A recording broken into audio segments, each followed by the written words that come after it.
ನಗರದ ಚಿನ್ನಸ್ವಾಮಿ ಕ್ರೀಡಾಂಗಣದ ಬಳಿ ಬುಧವಾರ ಸಂಭವಿಸಿದ ಘೋರ ಕಾಲ್ತುಳಿತ ಘಟನೆಯನ್ನ ನೆನೆದು ಉಪಮುಖ್ಯಮಂತ್ರಿ ಡಿಕೆ ಶಿವಕುಮಾರ್ ಗುರುವಾರ ಕ್ಯಾಮೆರಾ ಮುಂದೆ ಕಣ್ಣೀರಿಟ್ಟಿದ್ದರು. ಮೃತರ ಕುಟುಂಬಸ್ಥರನ್ನ ಭೇಟಿಯಾದ ಬಳಿಕ ಸುದ್ದಿಗಾರರೊಂದಿಗೆ ಮಾತನಾಡಿ ಡಿಕೆ ಶಿವಕುಮಾರ್, ಮಕ್ಕಳ ಸಾವಿನಿಂದ ದುಃಖಿತನಾಗಿದ್ದೇನೆ. ಮೃತರಲ್ಲಿ 15 ವರ್ಷದ ಬಾಲಕ ಇದ್ದುದನ್ನು ನೋಡಿದ್ದೇನೆ. ಅಷ್ಟೇ ಅಲ್ಲದೆ 10 ಜನರ ಸಾವನ್ನ ನನ್ನ ಕಣ್ಣಾರೆ ನೋಡಿದ್ದೇನೆ ಎಂದು ಸಹಿಸಿಕೊಳ್ಳಲಾಗದೆ ಕಣ್ಣೀರು ಹಾಕಿದ್ದರು. ಆದ್ರೆ ಇದು ಮೊಸಳೆ ಕಣ್ಣೀರೋ ಅಥವಾ ನಿಜವಾದ ಕಣ್ಣೀರೋ ಆ ದೇವರೇ ಬಲ್ಲ, ನೋಡಿದವರೇ ಬಲ್ಲರು. ಅಥವಾ ಸ್ವತಃ ಡಿಕೆ ಶಿವಕುಮಾರ್ ನಾಟಕ ಮಾಡಿದರೋ ಅಥವಾ ನಿಜವಾದ ಕಣ್ಣೀರು ಹರಿಸಿದರೋ ಅನ್ನೋದು ನಿಜಕ್ಕೂ ಈಗಲೂ ಕೂಡ ಅರ್ಥವಾಗಿಲ್ಲ. ಆದ್ರೆ ಡಿಕೆ ಶಿವಕುಮಾರ್ಗೂ ಕೂಡ ಮಕ್ಕಳಿದ್ದಾರೆ ಅನ್ನೋದು ಹಲವರಿಗೆ ಗೊತ್ತು, ಇನ್ನು ಕೆಲವರಿಗೆ ಗೊತ್ತಿಲ್ಲ. ಡಿಕೆ ಶಿವಕುಮಾರ್ ಮದುವೆಯಾಗಿದ್ದು 1993ರಲ್ಲಿ ಮೈಸೂರಿನ ಉಷಾ ಅವರನ್ನ. ಈ ಇಬ್ಬರು ದಂಪತಿಗಳಿಗೆ ಐಶ್ವರ್ಯ, ಆಭರಣ ಮತ್ತು ಆಕಾಶ್ ಕೆಂಪೇಗೌಡ ಅನ್ನುವ 3 ಮಕ್ಕಳಿದ್ದಾರೆ. ಇದರಲ್ಲಿ ಐಶ್ವರ್ಯ ಶಿವಕುಮಾರ್ ಕಾಫಿ ಡೇನ ದಿವಂಗತ ಸಿದ್ಧಾರ್ಥ ಅವರ ಮಗನ ಜೊತೆ ಕೆಲವು ವರ್ಷಗಳ ಹಿಂದೆ ಮದುವೆಯಾಗಿದ್ದರು. ಅದರಲ್ಲಿ ಡಿಕೆ ಶಿವಕುಮಾರ್ ಅವರ ಮುದ್ದಿನ ಮಗಳು ಐಶ್ವರ್ಯ ಅವರ ಹೆಸರಿನಲ್ಲಿ ಕೂಡ ಸಾಕಷ್ಟು ಫ್ಯಾನ್ ಪೇಜ್ಗಳು ಕೂಡ ಕ್ರಿಯೇಟ್ ಆಗಿದ್ದು, ತಂದೆಯಂತೆ ರಾಜಕೀಯಕ್ಕೆ ಬರದೇ ಹೋದರೂ ಬೇರೆ ಬೇರೆ ಕ್ಷೇತ್ರಗಳಲ್ಲಿ ಗುರುತಿಸಿಕೊಂಡಿರುವ ಐಶ್ವರ್ಯ ಡಿಕೆ ಶಿವಕುಮಾರ್ ಹೆಸರಿಗೆ ತಕ್ಕಂತೆ ಐಶ್ವರ್ಯವಂತೆ ಎಂಬುದು ತಿಳಿದು ಬಂದಿದೆ. ಡಿಕೆ ಶಿವಕುಮಾರ್ ಅವರ ಮಗಳು ಎಂಬುದು ಆಕೆಯ ಹಿಂದಿನ ಪ್ರಭಾವಳಿ. ಕೋಟ್ಯಾಂತರ ರೂಪಾಯಿ ಆಸ್ತಿ ಇದೆ. ಡಿಕೆಶಿ ಆಸ್ತಿಯೆಲ್ಲವೂ ಸೇರಿರುವುದು ಅವರ ಮಗಳಿಗೆ. ಜೊತೆಗೆ ಕಾಫಿ ಡೇ ಮಾಲೀಕರಾದಂತಹ ದಿವಂಗತ ಸಿದ್ಧಾರ್ಥ ಅವರು ಕಟ್ಟಿದ್ದ ಸಾಮ್ರಾಜ್ಯಕ್ಕೂ ಈಕೆಯೇ ಮನೆ ಸೊಸೆ. ಇಂತಹ ಹುಡುಗಿಯ ಲೈಫು ಹೇಗಿರಬಹುದೆಂದು ನೀವೇ ಯೋಚನೆ ಮಾಡಿ. ವಾರಕ್ಕೊಂದು ವಿದೇಶ ಪ್ರವಾಸ ಮಾಡಿಕೊಂಡು ನೈಟ್ ಕ್ಲಬ್ನಲ್ಲಿ ಮಜಾ ಉಡಾಯಿಸುತ್ತಾ ಅಪ್ಪನ ಆಸ್ತಿನೆಲ್ಲ ಚಿತ್ರಣ ಮಾಡಿಕೊಂಡು ಇರಬಹುದು ಎಂದು ನೀವು ಅಂದುಕೊಂಡಿದ್ದೀರಾ? ಅದು ಇಲ್ಲಿ ಉಲ್ಟಾ ಆಗಿದೆ. ಡಿಕೆಶಿ ಪುತ್ರಿ ಐಶ್ವರ್ಯ ತುಂಬಾ ಮ್ಯಾಚುರ್ಡ್ ಹುಡುಗಿ.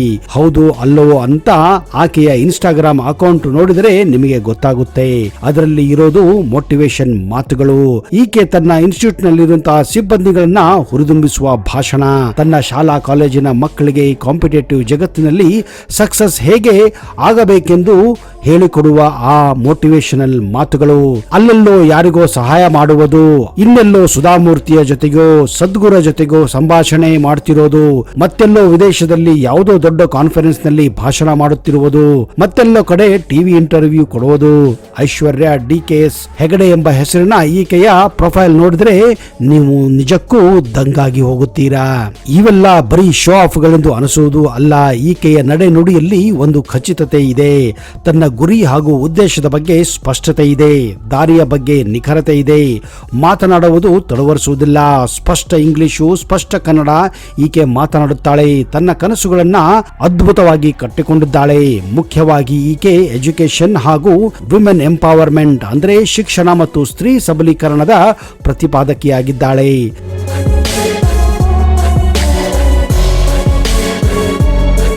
ತನ್ನ ಎಲ್ಲ ಮಾತುಗಳಲ್ಲಿ ಇವೆರಡಕ್ಕೆ ಮೊದಲ ಸ್ಥಾನ.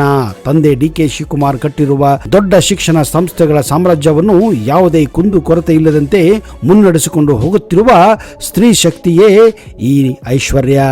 ಡಿಕೆಶಿ ಶಿಕ್ಷಣ ಸಂಸ್ಥೆಗಳಲ್ಲೂ ಅದರಲ್ಲೂ ಬಹು ಪ್ರತಿಷ್ಠಿತ ಎನಿಸಿರುವ ಗ್ಲೋಬಲ್ ಇಂಜಿನಿಯರಿಂಗ್ ಕಾಲೇಜ್ ವ್ಯವಹಾರವನ್ನ ಮಗಳು ಐಶ್ವರ್ಯ ನೋಡಿಕೊಳ್ಳುತ್ತಾರೆ.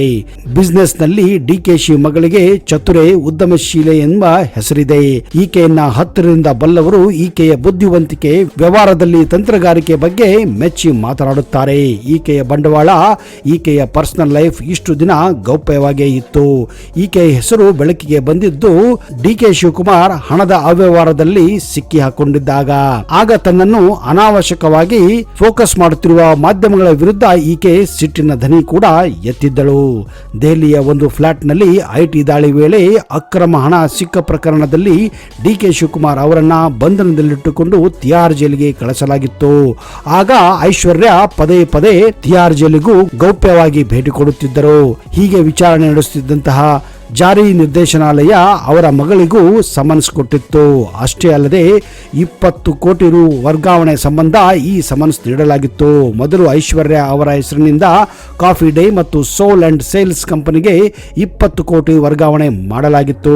ಬಳಿಕ ಕಾಫಿ ಡೇ ಮಾಲೀಕರಾದಂತಹ ಸಿದ್ಧಾರ್ಥ್ ಅವರಿಂದ ಐಶ್ವರ್ಯ ಅವರಿಗೆ ಹಣ ವರ್ಗಾಯಿಸಲಾಗಿತ್ತು. ಅವರಿಗೆ ಯಾವುದೇ ಉದ್ಯೋಗವಿಲ್ಲ.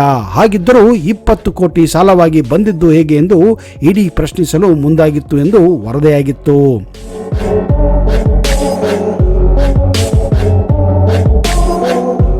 20 ಕೋಟಿ ಹಣ ವರ್ಗಾವಣೆ ವಿಚಾರದಲ್ಲಿ ಕಾಫಿ ಡೇ ಮಾಲಕರಾಗಿದ್ದ ಸಿದ್ಧಾರ್ಥ ಅವರು ಇದನ್ನ ಮುಚ್ಚಿಟ್ಟಿದ್ದರೆಂದು ಆಮೇಲೆ ಗೊತ್ತಾಗಿದ್ದು.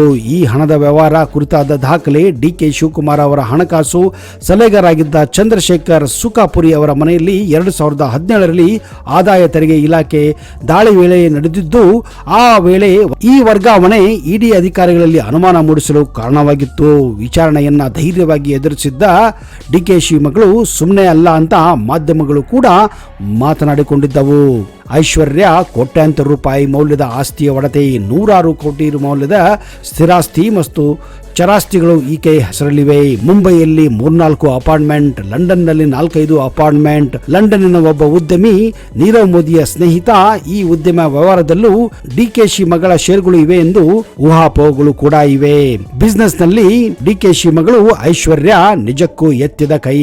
ಹೌದು ಸ್ನೇಹಿತರೆ, ನೋಡಲು ಚಂದುಳ್ಳಿ ಚಲುವೆಯಂತೆ ಬಹಳ ಮುದ್ದಾಗಿರುವ ಡಿಕೆ ಶಿವಕುಮಾರ್ ಅವರ ಪುತ್ರಿ ಐಶ್ವರ್ಯ ಶಿಕ್ಷಣಕ್ಕೆ ಸಂಬಂಧಿಸಿದ ಸಾಕಷ್ಟು ಪ್ರೋಗ್ರಾಂಗಳನ್ನು ಹಾಗೂ ಮಕ್ಕಳಿಗೆ ಉಪಯುಕ್ತವಾಗುವ ಸಾಕಷ್ಟು ಅಪ್ಲಿಕೇಶನ್ಗಳನ್ನು ಕೂಡ ಇತ್ತೀಚೆಗೆ ಲಾಂಚ್ ಮಾಡಿದ್ದಾರೆ. ವಿಜ್ಞಾನ ವಿಭಾಗದಲ್ಲಿ ಪದವಿ ಪಡೆದಂತಹ ಡಿಕೆ ಶಿವಕುಮಾರ್ ಅವರ ಸುಪುತ್ರಿ ಐಶ್ವರ್ಯ ಅವರ ಹೆಸರಿನಲ್ಲಿ ಸಾಕಷ್ಟು ಶಿಕ್ಷಣ ಸಂಸ್ಥೆ, ಶಾಪಿಂಗ್ ಕಾಂಪ್ಲೆಕ್ಸ್ಗಳು, ಭವ್ಯ ಬಂಗಲೆಗಳು, ಹಲವಾರು ದೇಶಗಳಲ್ಲಿ ರಿಸಾರ್ಟ್ಗಳು ಹಾಗೂ 2500 ಕೋಟಿಗಿಂತಲೂ ಅಧಿಕ ಆಸ್ತಿ ಮೌಲ್ಯವನ್ನ ಅತಿ ಚಿಕ್ಕ ವಯಸ್ಸಿಗೆ ಐಶ್ವರ್ಯ ಡಿಕೆ ಶಿವಕುಮಾರ್ ಹೊಂದಿರುವ ಮಾಹಿತಿ ಇದೆ ಎಂದು ಊಹಾಪೋಹಗಳಿವೆ. ಆದರೆ ಇದು ಎಷ್ಟು ನಿಜ ಎಷ್ಟು ಸುಳ್ಳು ಅನ್ನುವುದು ಅವರಿಗೆ ಗೊತ್ತು. ಈ ಹಿಂದೆ ಆತ್ಮಹತ್ಯೆ ಮಾಡಿಕೊಂಡು ಸಾವಿಗೀಡಾದ ಕಾಫಿ ಡೇ ಸಂಸ್ಥಾಪಕ ಸಿದ್ಧಾರ್ಥ್ ಅವರ ಪುತ್ರ ಅಮರ್ಥ್ಯರನ್ನ ಪ್ರೀತಿಸಿ ದಾಂಪತ್ಯ ಜೀವನಕ್ಕೆ ಕಾಲಿಟ್ಟ ಐಶ್ವರ್ಯ ವೈಯಕ್ತಿಕ ಹಾಗೂ ವೃತ್ತಿ ಬದುಕಿನತ್ತ ತಮ್ಮ ಗಮನ ಹರಿಸುತ್ತಾ ಜೀವನವನ್ನ ಈಗ ಯಶಸ್ಸಿನ ಹಾದಿಯಲ್ಲಿ ತುಳಿಯುತ್ತಿದ್ದಾರೆ. ಇನ್ನು ಸೋಷಿಯಲ್ ಮೀಡಿಯಾದಲ್ಲಿ ಸಖತ್ ಆಕ್ಟಿವ್ ಆಗಿರುವ ಐಶ್ವರ್ಯ ಡಿಕೆ ಶಿವಕುಮಾರ್ ಆಗಾಗ ಕುಟುಂಬದ ಫೋಟೋಗಳನ್ನ ಹಂಚಿಕೊಳ್ಳುತ್ತಾ ವೈರಲ್ ಆಗುತ್ತಿರುತ್ತಾರೆ. ಇತ್ತೀಚೆಗೆ ಡಿಕೆ ಶಿವಕುಮಾರ್ ಅವರ ವೀಕೆಂಡ್ ವಿತ್ ರಮೇಶ್ ಕಾರ್ಯಕ್ರಮದಲ್ಲಿ ಐಶ್ವರ್ಯ ಒಂದು ಅದ್ಭುತ ಭಾಷಣವನ್ನು ಕೂಡ ಮಾಡಿದ್ದರು. ಪ್ರತಿ ಹುಡುಗಿಯು ಒಬ್ಬ ರಾಜಕುಮಾರಿಯಾಗಲು ಬಯಸುತ್ತಾಳೆ, ಆದರೆ ನಾನು ಯಾವತ್ತೂ ಹಾಗಾಗಬೇಕೆಂದು ಪ್ರಯತ್ನಿಸಿಲ್ಲ. ಯಾಕಂದ್ರೆ ನನ್ನನ್ನು ಪ್ರತಿದಿನವೂ ರಾಜಕುಮಾರ ಹಾಗೆಯೇ ನನ್ನ ತಂದೆ ನೋಡಿಕೊಳ್ಳುತ್ತಿದ್ದರು.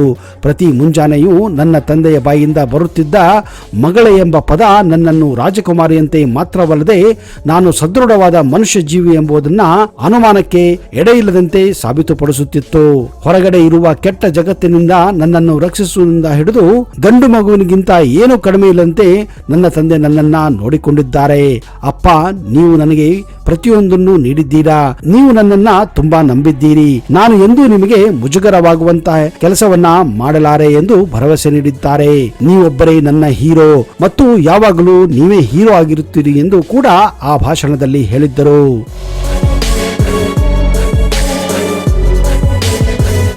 ನೋಡಿದಿರಾ ಸ್ನೇಹಿತರೆ, ಯಾವ ರೀತಿ ಇದೆ ಐಶ್ವರ್ಯ ಡಿಕೆ ಶಿವಕುಮಾರ್ ಅವರ ಜೀವನ?